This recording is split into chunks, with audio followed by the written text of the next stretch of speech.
Okay guys, I told you earlier on I'm going to try to walk you through the process how to use your YouCut to edit and modify your video. So let's go. The first thing we need to do is to locate our YouCut app. I have my own here. So I open my YouCut app. So once you open your YouCut app, the next thing you see is this plus sign. That's where you create your project, unlike CapCut where to write create a new project at the top. This is just click on the plus sign here. Then we need the new project. So I click on it. When I click on my new project, what is the project I want to create? I have videos here. So I search, recall I told you YouCut, you can use it to modify, edit your videos.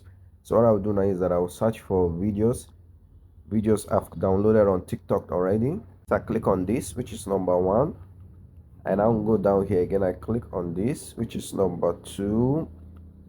I can go to this, I click number 3. You can add as many videos as you want.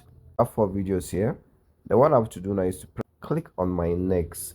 I have all these videos here now.